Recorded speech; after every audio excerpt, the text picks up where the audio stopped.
Let's just say I don't have the best memories in the world from my childhood. When I was 5 years old, I witnessed my parents separating because my mother found out that my father had a male lover, and I saw my mother falling into a really deep depression.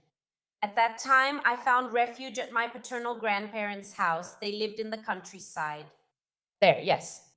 There, I had good memories. It was a big place where I could run, climb trees, and pick fruit straight from the tree. There was a great sense of peace. There was a huge swing that I loved to swing on, and I really liked it there. Until one day, while I was in that place, I was startled by the sound of gunshots. Those shots were fired by the criminals when they broke into my grandparents' farm in an attempted robbery. It was all very shocking, especially for me because they tried to kidnap me.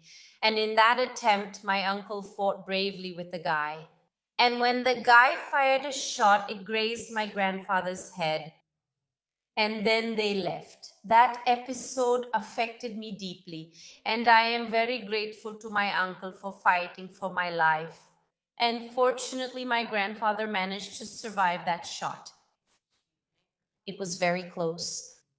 After that, I kept living with my mom, who was staying with my grandmother because of her breakup with my dad.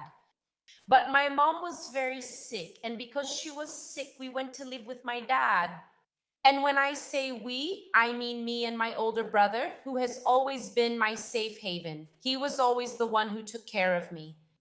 At my dad's house, now I realize the marks left by his absence, but at the time I didn't understand because I was just a child. He worked a lot, and the one who took care of us was his wife. She was someone who, in front of my dad, acted nice, but behind his back, she really showed her true face. Besides always trying to hurt me emotionally and psychologically, she would talk about my body and speak badly about my mom. She would talk badly about me and about my future. She would always try to overload me with all the housework there was while she just sat around doing nothing, going out, going to the mall, doing things, and she argued with me a lot. She never missed a chance to try to turn me against my dad. The thing is, my dad, thank God, at that time had genuine affection for me and he defended me. Maybe he knew. Deep down, I was always very quiet. I wasn't a girl who caused trouble. I didn't give my parents any trouble. I was always very shy and very quiet. So, no matter how much she came at me with all those lies about me, my dad didn't argue with me and was able to keep things balanced in our relationships. So it worked like this. With my dad, we stayed during the week, and with my mom, we stayed on the weekends. At my mom's house, silence didn't exist. Her house was a reflection of hustle and bustle. Whenever we were there, the house was always full of people.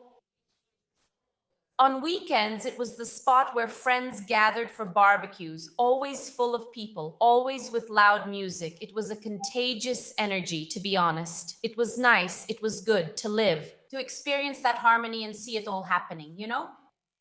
On one of those weekends, I invited a friend to go to my mom's house to stay there with me. I remember that my friend arrived there and my mom asked, she gave me a single task. And just so you know, my mom, she was pretty tough about some things. She asked me to go to an acquaintance's house to get some lemons. So I was like, he was a guy I didn't know well. I wasn't used to being around him. He was a guy who had come from Rio de Janeiro and who always came to a vacation house and stayed there. And he was a friend of my mom's. There was a lemon tree there. My mom asked me to go there to get some lemons. So I called my friend and we went. When we got there, he insisted that we come in to see the rooms of the house. And we said no, that it wasn't necessary. Actually, he didn't. I don't know. You know those guys who give off kind of a creepy vibe? So we were kind of scared of him deep down, even though we were kind of kids and he was a teenager. We knew there was something that wasn't right. But since he insisted so much, and because he was older and knew how to control the situation, he ended up convincing us to go in and see the rooms in his house. As soon as we went in, he locked the door. And it was horrible because he asked us to lie down on the couch and he started being really harsh. And at that moment, what happened to me was that I froze. Like I froze. And that's when a series of abuses began where there was no penetration, but my childhood was violated, you know? So it was really, he undressed himself and it was horrible. Of course, my friend and I agreed not to say anything about it, especially because we didn't understand it. We weren't sure if we could talk about it. And we kind of just went on, with all that negative stuff in our heads. Actually, I remember that I didn't want to go there to get those lemons. I told my mom I didn't want to go, and she kind of yelled at me and made me go, "You are going." So, like, I remember that maybe if I told her, she would be thinking, oh, she's just making up an excuse because she didn't want to go, those little arguments between mother and daughter. So that's why I didn't say anything and became more withdrawn. And to make things even worse, after a few weeks, when I was there again for the weekend with my mom, I was with her. My mom was taking really strong medication, okay?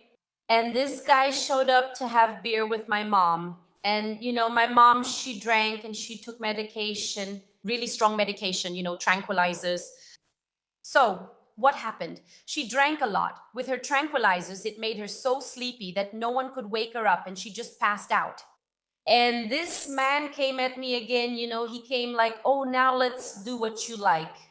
And I remember that in a desperate act, I came and I shook my mom to wake her up to like help me. And she didn't, she just really passed out. And I imagine that she really passed out. That's what happened. And then this man once again undressed himself and did some things that were very dramatic. I even remember that I started screaming, and he said something that really stuck with me, that if I kept screaming, he said like this, "I'll kill her," and like he pointed at my mom. Do you understand what it's like to hear that when you're a child? You don't understand how life works and you really believe it. So I was already a withdrawn and shy person, and I became even more so. I really closed myself off after that. I was very quiet and nobody noticed anything, right? Over time, and like I said, the abuse always involved undressing and doing things that stayed with me, but it was still a violation. Time went by, and I remember I was on Facebook. I was already a bit older. I met a guy and we became friends. We started talking. We arranged to go out. We met during our teenage years, and it was really good. I found an amazing person, someone who embraced my soul, a great friend. It turns out he fell in love, and when he told me that, I pulled back. I was afraid we would lose our friendship if we took things to another level, and automatically that fear of mine, right? My stepping back ended up being a step back for him too. And over time, with the distance, we ended up losing touch and we broke up, right? I mean, our friendship in this case. A short time later, I met a guy at school. He was a really nice guy, super chill, and seemed really easygoing. We got together. I lost my virginity to him. We started dating, and well, we finished high school together and continued our relationship. 2 years after I finished high school, when I was about 19, we were in a relationship, and my boyfriend suggested that we live together. He suggested that we move in together. I admit that even though I was a little scared, the idea of not having to live under the same roof as my wicked stepmother convinced me, why not move in with him, right? We had been dating for a while, met each other, and shared our first experiences together. So let's do it. I talked to my dad, and he was really supportive. He was the one who encouraged me the most. He said that at my age, and with how long we'd been together, it made total sense. And so I got into a relationship with this guy. We started dating, and then I found out he was a real liar. Little by little, I started to find out things like at his job, after he left work, he would go flirt with a girl who worked at the bakery. I found out that he would hit on women who walked by on the street. I found out that he would use his friends' phones so he could talk to other women. And like everything I was finding out, I didn't have enough proof. People would talk. My intuition would tell me there was always someone talking, making comments, but I could never prove any of it, right? And I would go off on him. I would say, admit it, say it, just say it already. What are you doing? And he would cry desperately, saying no, that he swore on his mother's life, swore to God that he would never cheat on me. He would say, honey, I love you. And they're doing this to ruin our relationship. He would say that crying like that, you know? And this happened countless times. It happened over and over again, you know? Until things started to get a little more aggressive at home, because every time I went to question him, he started hurting himself. He started hitting himself. He would hit himself. He would twist around, you know? And I would say to him, stop it. Don't do that. He would take my hand and try to make me hit him, like, you can punish me, you know? I'm not doing anything. And that was very disturbing. Over time, the aggression toward himself started turning into violence at home. He started breaking the furniture in our house. He started breaking things inside the house. Many times we argued. Many times I called my dad, telling him to come pick me up, that I was going to leave, you know? And then I would pack my bags to leave, and in a desperate act, he would unpack everything. And on the other hand, my dad never came to get me. I think either he talked to my dad sometimes, like I said, my dad never told me, or my dad really believed it was just a couple's fight and that it would soon pass. I called him about 3 times, you know? But then there was a time when it just became unbearable. I ended up managing to go through his stuff, and I found out by seeing a message that he was meeting up with a 13-year-old girl. 13 years old, man, for me, that was it. The last straw, I saw that as abuse, like what he's doing. She's way underage, like totally wrong. Not even when we met was I as young as she is. And then I went to confront him, and he started breaking everything, like really nervous and crying. And it was that day that I decided to call my mom. I told her to call the police and come get me. And then at that moment, he took my phone. I remember he grabbed my phone, like hung up the call, but it was too late. Believe it or not, the police didn't take long. They arrived to get the situation under control because he was completely out of control. And then that day was the day I decided to take everything that was mine. And then, for the first time, my dad came to pick me up, right? And then my dad took me to my mom's house, and I started living with my mom. You know, my relationship with my mom was also a bit troubled. And during that same period, I found out that my older brother was involved in crime. And like, what happened? You know, he was a guy who had everything to succeed. He was an amazing guy. He was smart. He didn't have to enter that world, but he got involved in crime. So it was a really big shock for me, you know, this whole process. And then I managed to like go back to my mom's house. We used to have a lot of clashes. We would always end up having some disagreements, you know, mother and son stuff, but we got through it until like over time my dad met someone else, and I believe my dad, he just has really bad luck with women, of course, because he started dating this woman, and I couldn't tell who was worse, if it was this current one or his ex, you know. So like in a short time it just didn't work out for them to be together, being in the same environment, you know. I was already too grown up to have to go through certain situations, you know. So like he always found women of the same type, jealous, controlling, possessive, always trying to pull him away from this. Ugh, exhausting. And then over time, one day I was just chilling and all. I met up with my friend again, the one from Facebook, right? We started talking, we planned to meet up, and we went out for drinks. Me, him, and some mutual friends. We went out and we started doing that, meeting up. Ai, tem resenhas, bem amigas. Then one day I was just relaxed. I met up with my friend again to mess with my friend in her neighborhood. I asked him if he would give me a ride. You know, I went by motorcycle. He had a motorcycle. He took me to my house. And when I got there, when I got off the motorcycle, he kind of grabbed me by the waist and kissed me, you know? And what a kiss. It was a really, really good kiss. And after that, we started seeing each other. Sometimes we went out more often, and, you know, we really get along, our conversations, our ideas. He is someone else. And as incredible as it may seem, in the middle of this whole process, while I was getting to know someone new and moving on with my life, right? I got the news that my ex boyfriend climbed up a tree under the influence of hallucinogenic substances, and he simply fell from the tree, hit his head, and died. Like, it was really out of nowhere. There was nothing I could do or anything like that. I just know it was a shock, finding out that this happened to him, that that's how his life ended. It was a blow. And after that, at the same time, I introduced, my current boyfriend in this case to my family. I introduced him to people. Everything happened really fast. I got a lot of support from him for many things.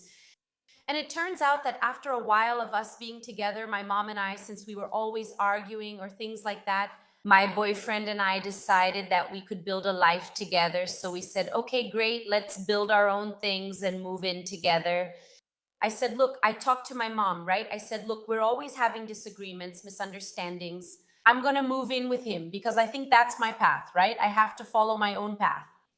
Our little house, we started furnishing it little by little, living like that in a very comfortable and loving way, Then that's when a series of losses happened in my life. In 2019, my mom just had a cardiac arrest and died.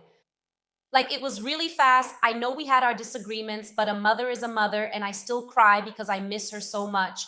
And right after I lost my mom, I lost my grandma. My mom's mother, right after I lost my grandma, my mom's mother, I lost my uncle too. And after I lost my uncle, my paternal grandfather passed away. Yes, that same grandfather who was grazed by a bullet bravely survived that fight on the farm. I lost him too, so it was a devastating series of losses for me. It was really hard to get through all of it, to manage that whole situation. It was a very deep pain for me. There were so many important people. It's like, I don't know, like a lot of people were just taken out of my life. It's really hard to go through something like this. But my love was there by my side. He stayed with me. He stayed strong and bravely stood by me, giving me all the support in the world. Anyway, my brother, he's still involved in crime to this day. Today, he's already been arrested countless times. It seems like he has 22 cases against him. He's always going in and out, getting into trouble. He has even made death threats against us. I don't understand why he became what he became. It's really sad, actually. And my father, I washed my hands of it, he went his own way. I can't keep fighting for anyone's presence.